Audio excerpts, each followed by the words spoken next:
Chapter 25. Riches Without Wings. Walk worthy of the vocation wherewith ye are called. Ephesians chapter 4, verse 1. Abundance consists not alone in material possession, but in an uncovetous spirit. Selden. Less coin, less care. To know how to dispense with wealth is to possess it. Reynolds. Rich, from the very want of wealth, is heaven's best treasures peace and health. Gray. Money never made a man happy yet. There is nothing in its nature to produce happiness. The more a man has, the more he wants. Instead of filling a vacuum, it makes one. Franklin. There are treasures laid up in the heart, treasures of charity, piety, temperance, and soberness. These treasures a man takes with him beyond death, when he leaves this world. Buddhist Scriptures. It is better to get wisdom than gold, for wisdom is better than rubies, and all things that may be desired are not to be compared to it. Better a cheap coffin and a plain funeral after a useful, unselfish life, than a grand mausoleum after a loveless, selfish life. I ought not to allow any man, because he has broad lands, to feel that he is rich in my presence. I ought to make him feel that I can do without his riches, that I cannot be bought, neither by comfort, neither by pride. And although I be utterly penniless, and receiving bread from him, that he is the poor man beside me. Emerson. I don't want such things, said Epictetus to the rich Roman orator who was making light of his contempt for money wealth. And besides, said the Stoic, you are poorer than I am, after all. You have silver vessels, but earthenware reasons, principles, appetites. My mind to me a kingdom is, and it furnishes me with abundant and happy occupation in lieu of your restless idleness. All your possessions seem small to you, mine seem great to me. Your desire is insatiate, mine is satisfied. Lord, how many things are in the world of which Diogenes hath no need, exclaimed the Stoic, as he wandered among the miscellaneous articles at a country fair. One would think, said Boswell, that the proprietor of all this, Kettlestone, the seat of Lord Scarsfield, must be happy. Nay, sir, said Johnson, all this excludes but one evil, poverty. What property has he left behind him? People ask when a man dies. But the angel who receives him asks, what good deeds hast thou sent before thee? What is the best thing to possess? Asked an ancient philosopher of his pupils. One answered, nothing is better than a good eye, a figurative expression for a liberal and contented disposition. Another said, a good companion is the best thing in the world. A third chose a good neighbor, and a fourth a wise friend. But Eleazar said, a good heart is better than them all. True, said the master, thou hast comprehended in 2 words all that the rest have said. For he that hath a good heart will be contented, a good companion, a good neighbor, and will easily see what is fit to be done by him. My kingdom for a horse, said Richard III of England, amid the press of Bosworth Field. My kingdom for a moment, said Queen Elizabeth on her deathbed. And millions of others, when they have felt earth, its riches and power slipping from their grasp, have shown plainly that deep down in their hearts they value such things as naught, when really compared with the blessed light of life, the stars and flowers, the companionship of friends, and far above all else, the opportunity of growth and development here and the preparation for future life. Queen Caroline Matilda of Denmark wrote on the window of her prison, with her diamond ring, "Oh, keep me innocent, make others great." "These are my jewels," said Cornelia to the Campanian lady who asked to see her gems, and she pointed with pride to her boys returning from school. The reply was worthy the daughter of Scipio Africanus and wife of Tiberius Gracchus. The most valuable production of any country is its crop of men. "I will take away thy treasures," said a tyrant to a philosopher. "Nay, that thou canst not," was the retort. "For, in the first place, I have none that thou knowest of.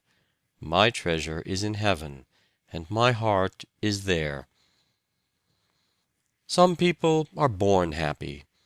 No matter what their circumstances are, they are joyous, content, and satisfied with everything. They carry a perpetual holiday in their eye and see joy and beauty everywhere. When we meet them, they impress us as just having met with some good luck, or that they have some good news to tell you. Like the bees that extract honey from every flower, they have a happy alchemy which transmutes even gloom into sunshine. In the sick room they are better than the physician, and more potent than drugs. All doors open to these people. They are welcome everywhere.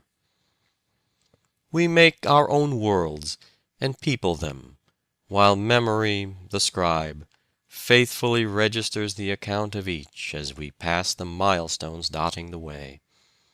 Are we not, then, responsible for the inhabitants of our little worlds? We should fill them with the true, the beautiful, and the good, since we are endowed with the faculty of creating. Genius, says Whipple, may almost be defined as the faculty of acquiring poverty. It is the men of talent who make money out of the work of the men of genius. Somebody has truly said that the greatest works have brought the least benefit to their authors. They were beyond the reach of appreciation before appreciation came. There is an Eastern legend of a powerful genius who promised a beautiful maiden a gift of rare value if she would pass through a field of corn, and, without pausing, going backward, or wandering hither and thither, select the largest and ripest ear, the value of the gift to be in proportion to the size and perfection of the ear she should choose. She passed through the field, seeing a great many well worth gathering, but always hoping to find a larger and more perfect one, she passed them all by, when, coming to a part of the field where the stalks grew more stunted, she disdained to take one from these, and so came through to the other side without having selected any. A man may make millions and be a failure still. Money-making is not the highest success. The life of a well-known millionaire was not truly successful. He had but one ambition. He coined his very soul into dollars. The almighty dollar was his son, and was mirrored in his heart. He strangled all other emotions, and hushed and stifled all nobler aspirations. He grasped his riches tightly till stricken by the scythe of death, when, in the twinkling of an eye, he was transformed from one of the richest men who ever lived in this world to one of the poorest souls that ever went out of it. Lincoln always yearned for a rounded wholeness of character, and his fellow lawyers called him, quote, "perversely honest." Unquote. Nothing could induce him to take the wrong side of a case, or to continue on that side after learning that it was unjust or hopeless. After giving considerable time to a case in which he had received from a lady a retainer of $200, he returned the money, saying, "Madam, you have not a peg to hang your case on." "But you have earned that money," said the lady. "No, no," replied Lincoln, "that would not be right. I can't take pay for doing my duty." Agassiz would not lecture at $500 a night, because he had no time to make money. Charles Sumner, when a senator, declined to lecture at any price, saying that his time belonged to Massachusetts and the nation. Spurgeon would not speak for 50 nights in America at $1,000 a night, because he said he could do better. He could stay in London and try to save 50 souls. All honor to the comparative few in every walk of life, who, amid the strong materialistic tendencies of our age, still speak and act earnestly, inspired by the hope of rewards other than gold or popular favor.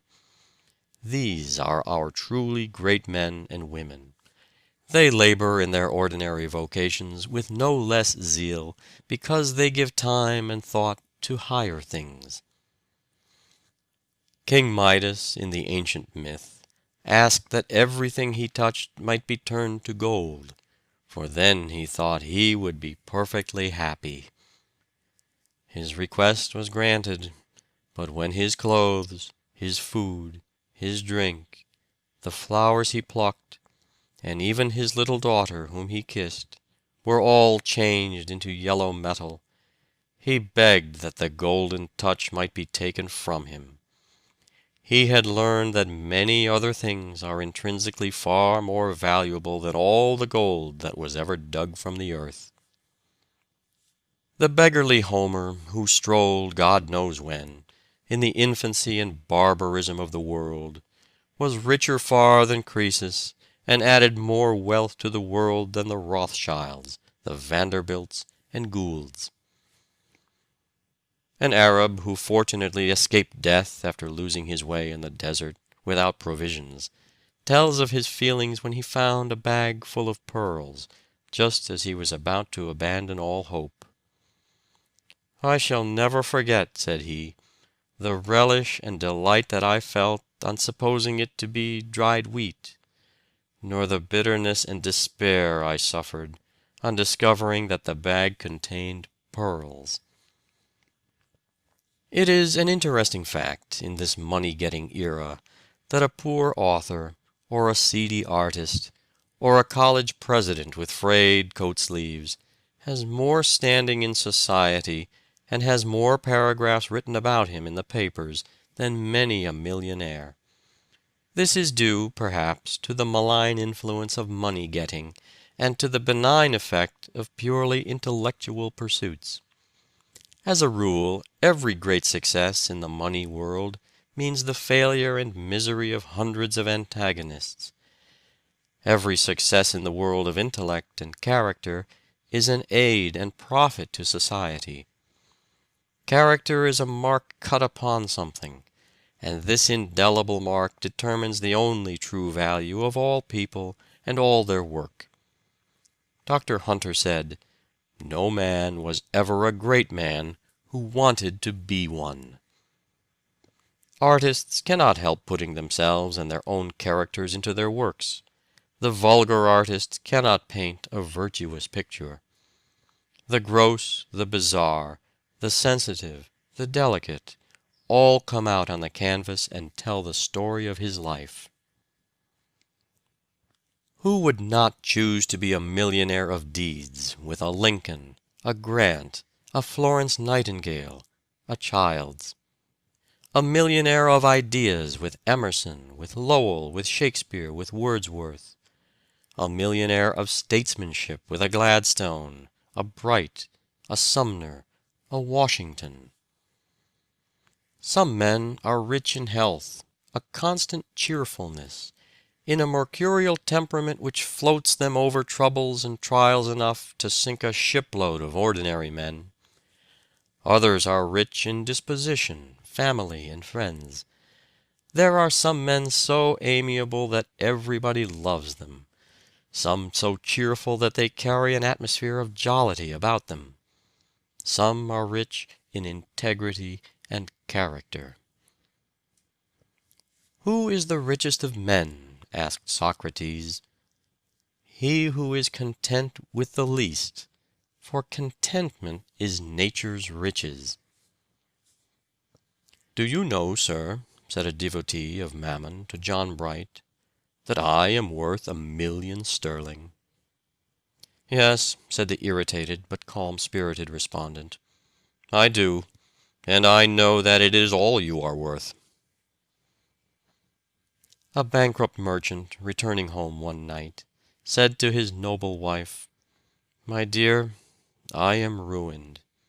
Everything we have is in the hands of the sheriff." After a few moments of silence, the wife looked into his face and asked, "Will the sheriff sell you?" "Oh, no." "Will the sheriff sell me?" "Oh, no." "Then do not say we have lost everything. All that is most valuable remains to us: manhood, womanhood, childhood. We have lost but the results of our skill and industry. We can make another fortune if our hearts and hands are left us." "We say a man is made," said Beecher. "What do we mean? That he has got the control of his lower instincts, so that they are only fuel to his higher feelings, giving force to his nature? That his affectations are like vines, sending out all sides blossoms and clustering fruits? That his tastes are so cultivated that all beautiful things speak to him and bring him their delights? That his understanding is opened, so that he walks through every hall of knowledge and gathers its treasures? That his moral feelings are so developed and quickened that he holds sweet commerce with heaven? Oh no, none of these things. He is cold and dead in heart and mind and soul. Only his passions are alive. But he is worth $500,000. And we say a man is ruined. Are his wife and children dead? Oh, no. Have they had a quarrel? And are they separated from him? Oh, no. Has he lost his reputation through crime? No. Is his reason gone? Oh, no, it is as sound as ever. Is he struck through with disease? No. He has lost his property, and he is ruined. The man ruined. When shall we learn that a man's life consisteth not in the abundance of things which he possesseth? "How is it possible," asks an ancient philosopher, "that a man who has nothing, who is naked, houseless, without a hearth, squalid, without a slave, without a city, can pass a life that flows easily? See, God has sent you a man to show you that it is possible. Look at me, who am without a city, without a house, without possessions, without a slave. I sleep on the ground. I have no wife, no children, no praetorium, but only the earth and heavens, and one poor cloak. And what do I want? Am I not without sorrow? Am I not without fear? Am I not free? When did any of you see me failing in the object of my desire, or even falling into that which I would avoid? Did I ever blame God or man?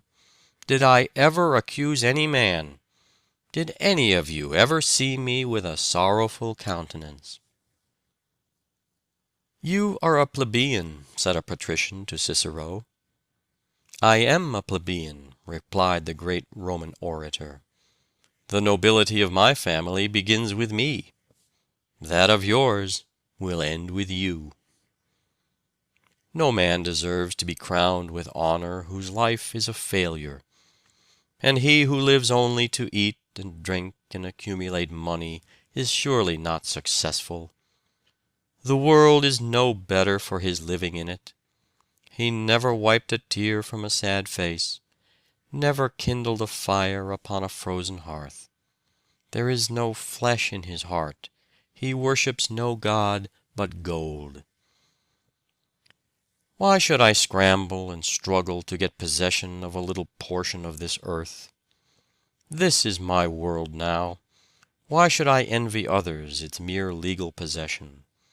It belongs to him who can see it, enjoy it. I need not envy the so-called owners of estates in Boston and New York. They are merely taking care of my property and keeping it in excellent condition for me.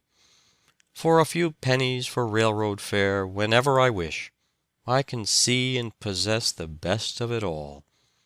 It has cost me no effort, it gives me no care. Yet the green grass, the shrubbery, and the statues on the lawns, the finer sculptures and paintings within, are always ready for me whenever I feel a desire to look upon them. I do not wish to carry them home with me, for I could not give them half the care they now receive. Besides, it would take too much of my valuable time, and I should be worrying continually lest they be spoiled or stolen. I have much of the wealth of the world now. It is all prepared for me without any pains on my part. All around me are working hard to get things that will please me, and competing to see who can give them the cheapest. The little I pay for the use of libraries, railroads, galleries, parks, is less than it would cost me to care for the least of all I use. Life and landscape are mine. The stars and flowers, the sea and air, the birds and trees. What more do I want? All the ages have been working for me. All mankind are my servants. I am only required to feed and clothe myself, an easy task in this land of opportunity. There is scarcely an idea more infectious or potent than the love of money. It is a yellow fever, decimating its votaries, and ruining more families in the land than all the plagues or diseases put together. Instances of its malevolent power occur to every reader. Almost every square foot of land of our continent, during the early buccaneer period, some call it the march of civilization, has been ensanguined through the madness for treasure. Read the pages of our historian Prescott, and you will see that the whole anti-Puritan history of America resolves itself into an awful slaughter for gold. Discoveries were only side issues. Speak, history, who are life's victors? Unroll thy long scroll and say, have they won who first reached the goal, heedless of a brother's rights? And has he lost in life's great race, who stopped to raise a fallen child and place him on his feet again, or to give a fainting comrade care, or to guide or assist a feeble woman? Has he lost who halts before the throne when duty calls, or sorrow, or distress? Is there no one to sing the paean of the conquered who fell in the battle of life, of the wounded, the beaten, who died overwhelmed in the strife? Of the low and humble, the weary and broken-hearted, who strove, and who failed in the eyes of men, but who did their duty as God gave them to see it? We have yet no man who has leaned entirely on his character and eaten angels' food, said Emerson, who, trusting to his sentiments, found life made of miracles, who, working for universal aims, found himself fed, he knew not how, clothed, sheltered, and weaponed, he knew not how, and yet it was done by his own hands. At a time when it was considered dangerous to society in Europe for the common people to read books and listen to lectures on any but religious subjects, Charles Knight determined to enlighten the masses by cheap literature. He believed that a paper might be instructive and not be dull, cheap without being wicked. He started the Penny Magazine, which acquired a circulation of 200,000 the first year. Knight projected the Penny Cyclopedia and the Library of Entertaining Knowledge, half-hours with the best authors, and other useful works at a low price. His whole adult life was spent in the work of elevating the common people by cheap yet wholesome publications. He died in poverty, but grateful people have erected a noble monument over his ashes. How many rich dwellings there are, crowded with every appointment of luxury, that are only glittering caverns of selfishness and discontent. Better a dinner of herbs where love is, than a stalled ox and hatred therewith. No man can tell whether he is rich or poor by turning to his ledger, says Beecher. It is the heart that makes a man rich. He is rich or poor according to what he is, not according to what he has. If our thoughts are great and noble, no mean surroundings can make us miserable. It is the mind that makes the body rich. However it be, it seems to me, 'tis only noble to be good. Kind hearts are more than coronets, and simple faith than Norman blood. Tennyson. Be noble, and the nobleness that lies in other men, sleeping but never dead, will rise in majesty to meet thine own. Lowell. End of chapter 25.